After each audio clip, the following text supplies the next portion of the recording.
ಯಾವುದಾದ್ರೂ ಒಂದು ಕೆಲಸ ಚಾಲೆಂಜ್ ಮಾಡಿಬಿಟ್ಟು ಯಾವುದಾದ್ರು ಒಂದು ಮಾಡಿದ್ದೆ ನೀನು ಯಾವುದಾದ್ರು ಶಿಡ್ಲಘಟ್ಟಕ್ಕೆ ಅದು ಯಾಕೆ ರೀ ನಮ್ಮ ಸುಧಾಕರನ್ ಬಗ್ಗೆ ಮಾತಾಡಿ ನಮ್ಮ ಹತ್ರ ಯಾಕೆ ರೀ ಸುಮ್ಮನೆ ಗುಮ್ಮಿಸ್ಕೊತೀರಾ? ಅವ್ರ ಟ್ರ್ಯಾಕ್ ರೆಕಾರ್ಡ್ ಗೊತ್ತೇನು ರೀ? 13 ವರ್ಷದಲ್ಲಿ 5 ಎಲೆಕ್ಷನ್ ಫೇಸ್ ಮಾಡ್ತಾರೆ.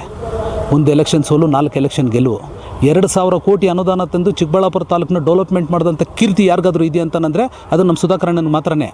ಇವಾಗ ನೀವು ಮಾಡ್ತಿದ್ದೀರ ನೋಡಿ, ಅಲ್ಲಿ ಫಲವತ್ತಾದ ಭೂಮಿನ ಬಂದುಬಿಟ್ಟು ಇಂಡಸ್ಟ್ರಿಯಲ್ ಮಾಡಬೇಕು ಅಂತ ಹೇಳ್ಬಿಟ್ಟು ಹೊರಟು ಅವ್ರನ್ನೆಲ್ಲ ಹೊಟ್ಟೆ ಮೇಲೆ ತಣ್ಣೀರು ಬಟ್ಟೆ ಹಾಕಿ ಕರ್ಕೊಂಡ್ಬಂದು DC ಆಫೀಸ್ ಮುಂದೆ ಕಳಿಸಿದ್ದಾರೆ. ಇದು ನೀವು ಮಾಡ್ತಾ ಇರೋ ಅಭಿವೃದ್ಧಿ. ಆವಾಗ ಏನಾದರೂ 2015ರಲ್ಲಿ ಅವ್ರು ಏನಾದರೂ ತರಲಿಲ್ಲ ಅಂದಿದ್ರೆ ಇವತ್ತು ಚಿಕ್ಕಬಳ್ಳಾಪುರ ಜಿಲ್ಲೆ ಪರಿಸ್ಥಿತಿ ಇನ್ನೊಂದು ರೀತಿಯಲ್ಲಿರ್ತಿತ್ತು. ಜನರು ಬಿಟ್ಟರೆ ಇನ್ನೊಂದು ಪ್ರಪಂಚ ಅವ್ರು ಕಂಡಿಲ್ಲ ಆ ಟೈಮ್ನಲ್ಲಿ. ಅಲ್ಲಿಂದ ಎಲ್ತಿಗಿರಿ ಅಂತ ಹೇಳ್ಬಿಟ್ಟು ಒಂದು ಪ್ರಶಸ್ತಿ ಕೂಡ ಕೊಡ್ತಾರೆ. ಇದ್ರ ಬಗ್ಗೆ ಏನಾದರೂ ನಿಮ್ಗೆ ಸ್ವಲ್ಪ ಆದ್ರೂ ಅರಿವು ಏನಾದರೂ ಇದೆಯಾ?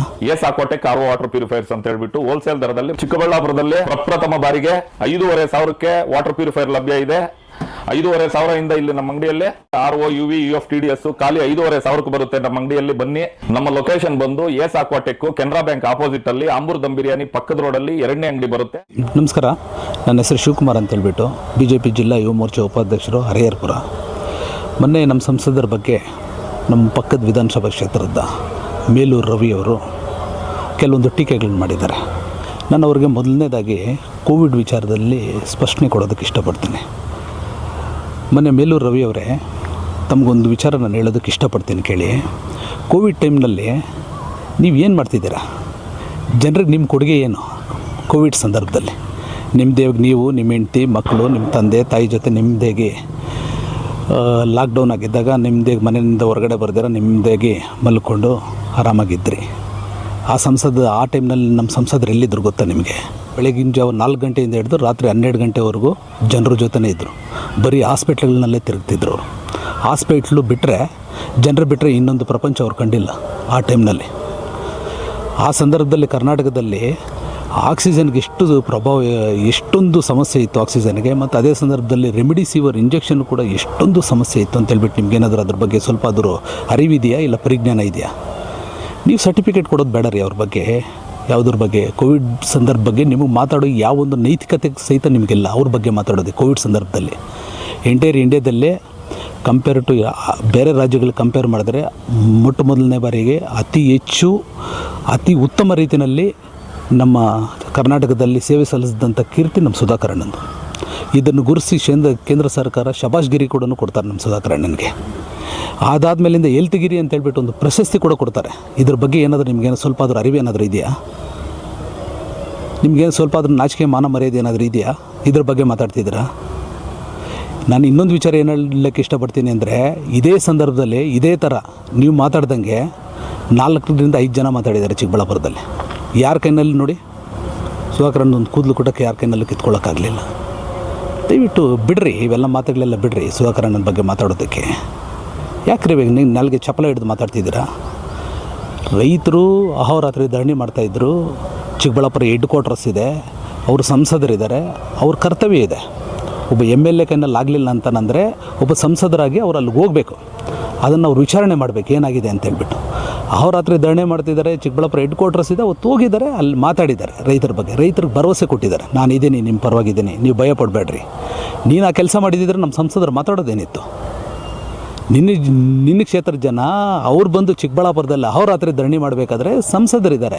8 ತಾಲೂಕು ಸಂಸದರಿದ್ದಾರೆ. 8 ತಾಲೂಕಿನಲ್ಲಿ ಏನೇನು ನಡೆದ್ರು ಅವ್ರು ನೋಡಬೇಕಾಗುತ್ತೆ. ಹಾಗಾಗಿ ಬಂದಿದ್ದಾರೆ, ಅಲ್ಲಿ ಅವ್ರ ಕಷ್ಟ ಸುಖ ಮಾತಾಡಿದ್ದಾರೆ, ಅವತ್ತು ಹೇಳಿದ್ದಾರೆ, ಅವ್ರು ಹೋಗಿದ್ದಾರೆ. ಅದ್ರ ಬಗ್ಗೆ ಮಾತಾಡೋದು ಬಿಟ್ಟು ನೀವು NDA ಅಭ್ಯರ್ಥಿ ಆಗಿದೆಯಾ, ಅವೆಲ್ಲ ಅಣ್ಣ ತಮ್ಮಂದಿರಿದ್ದಂಗೆ ಇರಬೇಕು. ಅದು ಬಿಟ್ಬಿಟ್ಟು ನಮ್ಮ ಸಂಸದರ ಬಗ್ಗೆ ಇಂಡಿವಿಜುವಲ್ ಆಗಿ ಸಿಂಗುಲರಾಗಿ ಮಾತಾಡ್ತಿದ್ದೀಯಾ ನೀನು? ಇಲ್ಲ ನಿಮಗೇನು ತಲೆಗೆಲ್ಲ ಸರಿ ಇಲ್ವಾ? ಇಲ್ಲ ತಲೆಗೆ ಸರಿ ಇಲ್ವಾ ಅಂತ ನಾನು ಕೇಳ್ತಿದ್ದೇನೆ. ಮತ್ತು ಕೊಳಚೆ ನೀರು ಬಗ್ಗೆ ಮಾತಾಡ್ತೀವಿ. ಕೊಳಚೆ ನೀರು ಬಗ್ಗೆ ಮಾತಾಡೋ ನೈತಿಕತೆಯೇ ನಿನಗಿಲ್ಲ. 2015ರಲ್ಲಿ ಕೊಳಚೆ ನಮ್ಗೆ ಅಮೃತ ರೀ ಅದು. ಆವಾಗ ಏನಾದರೂ 2015ರಲ್ಲಿ ಅವ್ರು ಏನಾದರೂ ತರಲಿಲ್ಲ ಅಂದಿದ್ರೆ ಇವತ್ತು ಚಿಕ್ಕಬಳ್ಳಾಪುರ ಜಿಲ್ಲೆ ಪರಿಸ್ಥಿತಿ ಇನ್ನೊಂದು ರೀತಿಯಲ್ಲಿರ್ತಿತ್ತು. ಎಷ್ಟು ಜನ ರೈತರು ಆತ್ಮಹತ್ಯೆ ಮಾಡ್ಕೊತಾ ಇದ್ರು, ಎಷ್ಟು ಜನ ಇಲ್ಲಿಂದ ವಲಸೆ ಹೋಗಬೇಕಾಗಿತ್ತು. ನಿನಗೆ ಸ್ವಲ್ಪ ಆದರೂ ಪರಿಜ್ಞಾನ ಇದೆಯಾ ಅದ್ರ ಬಗ್ಗೆ ನೀನು ಮಾತಾಡ್ತಾ ಇದೆಯಾ? 2000 ಅಡಿ ಆಗಿದ್ರೂ ಕೂಡ ನೀರಲ್ಲಿ ಬೋರ್ನಲ್ಲಿ ನೀರು ಬರ್ತಿರಲಿಲ್ಲ, ಬರಡು ಭೂಮಿ ಆಗೋಗಿತ್ತು. ಆವತ್ತಿನ ದಿನದಲ್ಲಿ 2000 ಅವರು ಆವತ್ತಿನ ದಿನದಲ್ಲಿ HN ವ್ಯಾಲಿ ನೀರು ತೊಗೊಂಬಂದು ಅದನ್ನು 3ನೇ ಹಂತ ಶುದ್ಧೀಕರಣ ಮಾಡಬೇಕಂತೇಳ್ಬಿಟ್ಟು ಮೊನ್ನೆ ಬೊಮ್ಮಾಯಿ ಸಾಹೇಬರು CM ಆಗಿದ್ದಾಗ ಅವರು ಅದನ್ನು DPR ಕೂಡ ಮಾಡಿಸ್ತಾರೆ. ಕಾರಣಾಂತರಗಳಿಂದ ಅವರು ನಮ್ಮ ಸಂಸದರು ಸೋಲ್ತಾರೆ. ಆಮೇಲಿಂದ ಕಾರಣಾಂತರಗಳಿಂದ ಮಾಡಲಿಲ್ಲ. ಇವಾಗ ನೀವು ಇದ್ದೀರಲ್ಲ, ನೀವು ಗೆದ್ದಿದ್ದೀರಲ್ಲ, ನೀವೆಲ್ಲ ಹೇಳ್ತಿದ್ರಲ್ಲ ದೊಡ್ಡದಾಗಿ ಏನೋ ಮಾತುಗಳು ಮಾತಾಡ್ತಿದ್ರಲ್ಲ, ನೀವು ಮಾಡಿಸಿ 3ನೇ ಹಂತ ಶುದ್ಧೀಕರಣ ನೀವು ಮಾಡಿಸ್ರಿ. ನಿಮ್ಮ ಕೈನಲ್ಲಿ ನಿಮ್ಗೆ ತಾಕತ್ತಿದ್ರೆ ನೀವು ಮಾಡಿಸಿ. ಅದನ್ನು ಬಿಟ್ಬಿಟ್ಟು ನಮ್ಮ ಸಂಸದರ ಬಗ್ಗೆ ಮಾತಾಡಿದ್ರೆ, ಅವ್ರ ಬಗ್ಗೆ ಮಾತಾಡಿ ಯಾವೊಂದು ನೈತಿಕತೆಯೂ ಇಲ್ಲ. 2,000 ಕೋಟಿ ಅನುದಾನ ತಂದು ಚಿಕ್ಕಬಳ್ಳಾಪುರ ತಾಲೂಕನ್ನ ಡೆವಲಪ್ಮೆಂಟ್ ಮಾಡಿದಂಥ ಕೀರ್ತಿ ಯಾರಿಗಾದ್ರೂ ಇದೆ ಅಂತಂದರೆ ಅದು ನಮ್ಮ ಸುಧಾಕರ್ ಅಣ್ಣನಿಗೆ ಮಾತ್ರನೇ. ಇವಾಗ ನೀವು ಮಾಡ್ತಿದ್ದೀರ ನೋಡಿ, ಅಲ್ಲಿ ಫಲವತ್ತಾದ ಭೂಮಿನ ಬಂದುಬಿಟ್ಟು ಇಂಡಸ್ಟ್ರಿಯಲ್ ಮಾಡಬೇಕು ಅಂತ ಹೇಳ್ಬಿಟ್ಟು ಹೊರಟು ಅವ್ರನ್ನೆಲ್ಲ ಅವರು ಹೊಟ್ಟೆ ಮೇಲೆ ತಣ್ಣೀರು ಬಟ್ಟೆ ಹಾಕಿ ಕರ್ಕೊಂಬಂದು DC ಆಫೀಸ್ ಮುಂದೆ ಕಳಿಸಿದ್ದಾರೆ. ಇದು ನೀವು ಮಾಡ್ತಾಯಿರೋ ಅಭಿವೃದ್ಧಿ. ಈ ಥರ ಯಾವತ್ತೂ ನಮ್ಮ ಸುಧಾಕರ್ ಅಣ್ಣ ಮಾಡಿಲ್ಲ ರೀ. ಅವ್ರ ಬಗ್ಗೆನ ನೀವು ಮಾತಾಡೋ ಸಿಂಗುಲರಾಗಿ ಮಾತಾಡಬೇಕಾದ್ರೆ ಮೈ ಮೇಲೆ ಪ್ರಜ್ಞೆ ಇದ್ದು ಮಾತಾಡಿ. ಸಿಂಗುಲರಾಗೆಲ್ಲ ನಮ್ಮ ಸುಧಾಕರ್ ಅಣ್ಣನ ಮಾತಾಡೋಕೆ ಹೋಗಬೇಡಿ. ಅವರು ಒಂದು ಸಾಮಾನ್ಯ ಲೀಡರ್ ಅಲ್ಲ. ಅವ್ರ ಟ್ರ್ಯಾಕ್ ರೆಕಾರ್ಡ್ ಗೊತ್ತೇನು ರೀ? 13 ವರ್ಷದಲ್ಲಿ 5 ಎಲೆಕ್ಷನ್ ಫೇಸ್ ಮಾಡ್ತಾರೆ. 1 ಎಲೆಕ್ಷನ್ ಸೋಲು, 4 ಎಲೆಕ್ಷನ್ ಗೆಲುವು ಸತತವಾಗಿ. ನೀವು 1 ಎಲೆಕ್ಷನ್ ಫೇಸ್ ಮಾಡಿ ಸುಸ್ತಾಗಿ ಹೋಗಿದ್ದೀರ ಅಂತ ಅನ್ಕೊತೀನಿ ನಾನು. ನೀವು ಕೂಡ ನಮ್ಮ ಸುಧಾಕರ್ ಅಣ್ಣನ ಬಗ್ಗೆ ಮಾತಾಡ್ತೀರಂದ್ರೆ ಅದು ಹಾಸ್ಯಾಸ್ಪದವಾಗಿದೆ. ಇಲ್ಲಿಗೆ ಬಿಡಿ. ಗೊತ್ತು, ಇವಾಗ ಕುಮಾರಣ್ಣನ ಜೊತೆ ನೋಡಿ ನಮ್ಮ ಸುಧಾಕರ್ ಅಣ್ಣ ಸ್ವಂತ ತಮ್ಮನ ಥರ ಇದ್ದಾರೆ. ದೇವೇಗೌಡ ಅಪ್ಪಾಜಿಯವ್ರ ಜೊತೆ ಕೂಡ ಅವರು ಸ್ವಂತ ಮಗನ ಥರ ಇದ್ದಾರೆ. ನಿಮ್ಗೆ ಗೊತ್ತೇನ್ರಿ, ನಮ್ಮ ಸುಧಾಕರ್ ಅಣ್ಣವ್ರ ತಂದೆಯವರು ಕೇಶವಣ್ಣನವರು 2008ರಲ್ಲಿ JDS ಜಿಲ್ಲಾಧ್ಯಕ್ಷರಾಗಿರೋಂಥ ವ್ಯಕ್ತಿಯವರು. JDSನಲ್ಲವರು ಮಾಹಿತಿ ಇದೆಯಾ ನಿಮಗೆ? ಅವ್ರ ಕೊಡುಗೆ ಎಷ್ಟಿದೆ ಅಂತ ಗೊತ್ತಾ ನಿಮ್ಗೆ? JDS ಬಗ್ಗೆ ನೀವು ಮಾತಾಡ್ತಿದ್ದೀರಾ ನೆನ್ನೆಲ್ಲ ಮೊನ್ನೆ ಬಂದುಬಿಟ್ಟು. ದಯವಿಟ್ಟು ಇವನ್ನೆಲ್ಲ ನೀವು ಮಾತಾಡೋದು ಬಿಡಬೇಕು.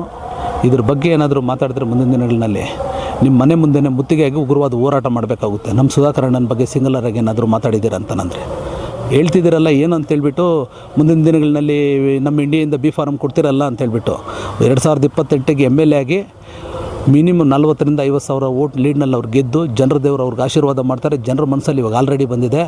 ಸುಧಾಕರ್ ಬಿರಬೇಕು, ಸುಧಾಕರನ್ನೇ ಗೆಲ್ಲಿಸಬೇಕು. ಸುಧಾಕರ್ ರಾಜಕೀಯವಾಗಿ ಎಲ್ಲ ರೀತಿಯಾದಂಥ ಕೆಲಸಗಳು ಮಾಡ್ಕೊಂಡು ಮುಂದೆ ಹೋಗ್ತಿರ್ತಾರೆ ಅಂತೇಳ್ಬಿಟ್ಟು ಎಲ್ಲರೂ ಕೂಡ ಅರಿವಾಗಿದೆ. ಎಲ್ಲ ಕೂಡ ಪ್ರತಿಯೊಬ್ಬರ ಬಾಯಿನಲ್ಲಿ ಕೂಡ ಆಲ್ರೆಡಿ ಸುಧಾಕರ್ ಅನ್ನೋ ಸ್ಲೋಗನ್ ಶುರುವಾಗಿದೆ. ಮುಂದಿನ 2028ರಲ್ಲಿ ಸುಧಾಕರ್ ಅಣ್ಣವರು ಒಳ್ಳೆ ಮೈಲೇಜಲ್ಲಿ ಒಳ್ಳೆ ರೀತಿಯಲ್ಲಿ ಅತಿ ಹೆಚ್ಚಿನ ಮತಗಳನ್ನೆಲ್ಲ ಅವರು ಗೆದ್ದು MLA ಆಗಿ ಮತ್ತೆ ಅವ್ರು ನಮ್ಮ MLA ಆಗಿರ್ತಾರೆ. ಆವತ್ತಿನ ದಿನದಲ್ಲಿ ನಿನಗೆ ಗೊತ್ತಾಗುತ್ತೆ. ಯಾಕ್ರಿ ನಮ್ಮ ಸುಧಾಕರ್ ಅಣ್ಣನ ಬಗ್ಗೆ ಮಾತಾಡಿ ನಮ್ಮ ಹತ್ರ ಯಾಕ್ರಿ ಸುಮ್ಮನೆ ಗುಮ್ಮಿಸ್ಕೊತೀರಾ? ಮಾತಾಡೋದು ಬಿಡ್ರಿ ನಮ್ಮ ಸುಧಾಕರ್ ಅಣ್ಣನ ಬಗ್ಗೆ. ಅವರು ಬರೀ ಜನರಿಗೋಸ್ಕರ ಅಂತ ಹುಟ್ಟಿರೋಂಥ ವ್ಯಕ್ತಿ. ಅವರು ಜನರಿಗೋಸ್ಕರನೇ ಕಷ್ಟಪಡುವಂಥ ವ್ಯಕ್ತಿ, ಜನರಿಗೋಸ್ಕರನೇ ಇದ್ದಾರೆ ಅವರು. ಮೊನ್ನೆ ಕೂಡ ಪ್ರೆಸ್ ಮೀಟಲ್ಲಿ ಹೇಳಿದೆ, 2028ರಲ್ಲಿ ಚಿಕ್ಕಬಳ್ಳಾಪುರ ತಾಲೂಕಿನಲ್ಲಿ ಪ್ರತಿಯೊಂದು ಹಳ್ಳಿನಲ್ಲಿ ಕೂಡ ಶುದ್ಧ ಕುಡಿಯುವ ನೀರಿನ ಘಟಕ ಇರುತ್ತೆ ಅಂತ ಹೇಳ್ಬಿಟ್ಟು ಹೇಳಿದ್ರು. ಅದು ಅಭಿವೃದ್ಧಿ ಅಂದರೆ ನನ್ನ ಸ್ವಂತದ್ದಾಗಲಿ ಇಲ್ಲ ಸೆಂಟ್ರಲ್ ಗೌರ್ಮೆಂಟ್ ಸ್ಕೀಮಿಂದಾಗಲಿ ಯಾವುದೋ ಒಂದು ರೀತಿಯಲ್ಲಿ ನಾನು ಮಾಡ್ತೀನಿ ಅಂತ ಹೇಳ್ಬಿಟ್ಟು ಹೇಳಿದೆ. ಇದು ರೀ ಕೆಲಸ ಮಾಡೋ ಚಾಲೆಂಜ್ ಅಂದರೆ. ಯಾವುದಾದ್ರೂ ಒಂದು ಕೆಲಸ ಚಾಲೆಂಜ್ ಮಾಡಿಬಿಟ್ಟು ಯಾವುದಾದ್ರೂ ಒಂದು ಮಾಡಿದ್ದೆ ನೀನು ಯಾವುದಾದ್ರು ಶಿಡ್ಲಘಟ್ಟಕ್ಕೆ? ಏನು ನಿನ್ನ ಕೊಡುಗೆ ಏನು 3 ವರ್ಷದಲ್ಲಿ? ನಿನ್ನ ಕೊಡುಗೆ ಬರೀ ಶೂನ್ಯ ಅಷ್ಟೇ. ಬರೀ ಮೊನ್ನೆ ಮಾತಾಡಿದೆಯಲ್ಲ ಅದೇ ಅಷ್ಟೇ ನಿನ್ನ ಕೊಡುಗೆ, ಬರೀ ಶೂನ್ಯ ಅಷ್ಟೇ. ಅಷ್ಟು ಬಿಟ್ಟರೆ ಬೇರೆ ನಿನ್ನ ಕೊಡುಗೆ ಏನೂ ಇಲ್ಲ. ಬೇಡ, ನಮ್ಮ ಸಂಸದರ ಬಗ್ಗೆ ನೀವು ಮಾತಾಡೋ ನೈತಿಕತೆಯೂ ಇಲ್ಲ, ನಮ್ಮ ಸಂಸದರ ಬಗ್ಗೆ ಮಾತಾಡೋ ಯೋಗ್ಯತೆಯೂ ನಿಮಗಿಲ್ಲ.